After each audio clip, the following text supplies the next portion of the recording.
시편 139편 다윗의 고백처럼 저와 여러분들이 가는 곳에는 항상 하나님의 오른손이 함께 하셔서 우리가 어떤 고난과 환난을 만나도 절대로 넘어지지 않도록, 아니 넘어져도 또 일어설 수 있도록 붙들어 주십니다. 그것은 우리가 하나님의 손을 꼭 붙잡고 있기 때문에 아니라 반대로 크신 하나님의 의로운 오른손으로 나를 꼭 붙들고 계시기 때문입니다. 우리가 먼저 하나님을 찾은 것이 아니라 하나님이 우리를 먼저 찾으셨고, 아니 이미 알고 계셨고, 우리가 믿기 전부터 이미 놀라운 계획을 가지고 우리의 삶에 적극적으로 개입하셨고 계십니다. 어릴 때부터 지독한 가난 때문에 청소년과 대학 시절을 돈 벌고 공부하는 데 시간을 다 쓴 전필도 목사님은 하루는 그게 억울해서 하나님께, 하나님 내 인생은 왜 이래요? 푸념을 했다고 합니다.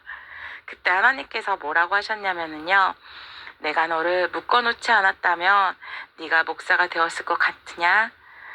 목사님은 생각하기에는 당신이 가난하게 산다는 것이 돈이 사라지게 하는 재주가 있는 부모님 때문인 줄 알았다고 합니다. 알고 보니 그 배후에는 무릎으로 기도하는 정필도 목사님을 지으신 하나님의 놀라운 계획 때문이었던 것입니다. 그래서 예수 믿고 구원받은 사람들을 보면은 하나같이 하나님의 크신 손에 붙들려 살아가게 됩니다.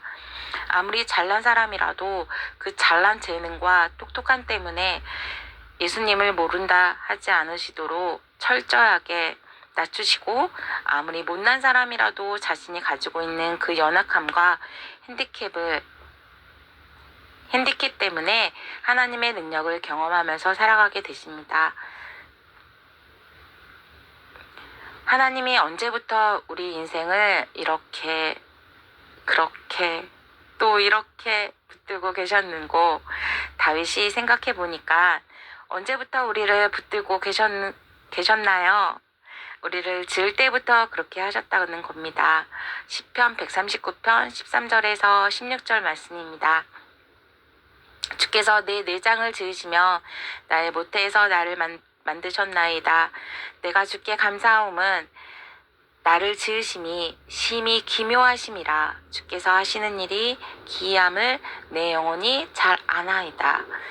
내가 은밀한 데서 지음을 받고 땅의 깊은 곳에서 기이하게 지음을 받을 때 나의 형제가 주의 앞에 숨겨지지 못하였나이다. 내 형질이 이루어지기 전에 주의 눈이 보셨으며 나를 위하여 정한 날이 하루도 되기 전에 주의 책에 다 기록이 되었나이다. 아멘. 나를 위하여 정한 날이 하루도 되기 전에 주의 책에 다 기록이 되었나이다. 무슨 뜻인 줄 아세요? 처음부터 하나님이 우리를 택하셨고 우리 인생을 그 크신 손으로 붙들고 계셨다는 것입니다. 다윗은 형제가 많은 집에서 막내로 태어났습니다.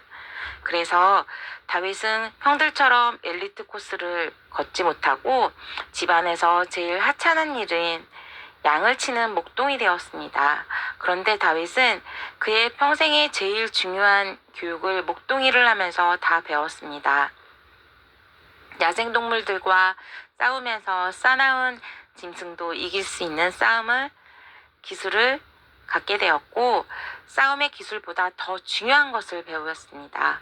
그 배운 게 뭐냐면요, 하나님이 함께 해주시면 사자든 곰이든 골리앗이든 능히 싸워 이길 수 있다는 진리를 배웠고 믿음을 가지게 되었습니다.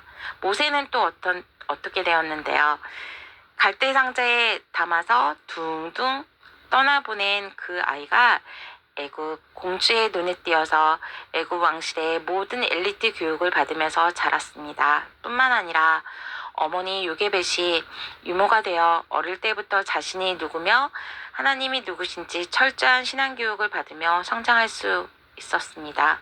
하나라도 우연히 그렇게 된 것이 있습니까?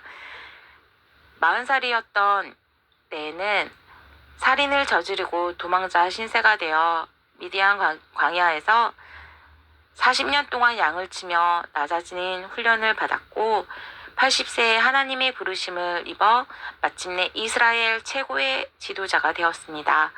80대에 우연히 하나님의 눈에 띄어서 그때부터 하나님의 손에 붙들린 것입니까? 라고 생각하실 겁니다. 아닙니다. 모세는 처음부터 하나님의 손에 꼭 붙들려 살았습니다. 저와 여러분의 인생도 어느 날 우연히 거야. 하나님의 눈에 띄어 구원받고 복된 하나님의 자녀가 된 것이 아니라 처음부터 하나님의 손에 붙들려 있었고 지금도 크신 하나님의 손, 다른 말로 하나님의 사랑에 붙들려 있는 것입니다. 누군가가 이런 말을 했습니다. 우리의 삶은 마치 거대한 하나의 모자이크 그림과 같다고 합니다. 모자이크가 다 채워지기 전에는 무슨 그림인지 알 수도 없습니다.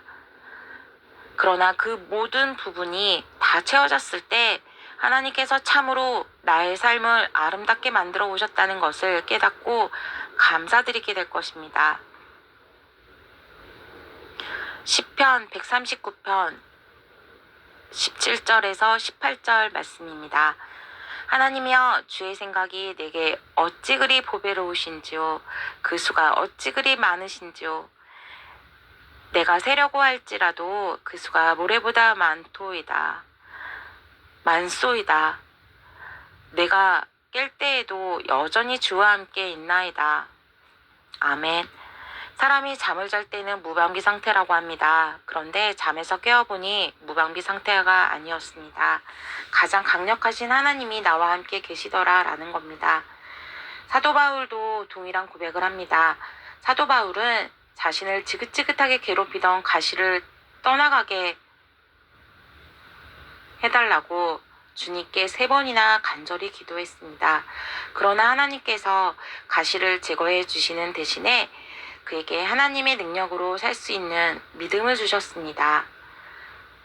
고린도후서 12장 8절에서 10절 말씀입니다. 이것이 내게서 떠나가게 하기 위하여 내가 3번 주께 간구하였더니 나에게 이르시기를 내 은혜가 내게 족하도다. 이는 내 능력이 약한 데서 온전하여짐이라. 그러므로 도리어 크게 기뻐함으로 나의 여러 약한 것들에 대하여 자랑하리니 이는 그리스도의 능력이 내게 머물게 하려 함이라. 그러므로 내가 그리스도를 위하여 약한 것들과 능욕과 궁핍과 박해와 공고를 기뻐하노니 이는 내가 약한 그때의 강함이라. 아멘. 오늘도 남은 하루 복된 하루 되시고요. 예수 이름으로 사랑하고 축복하고 감사합니다.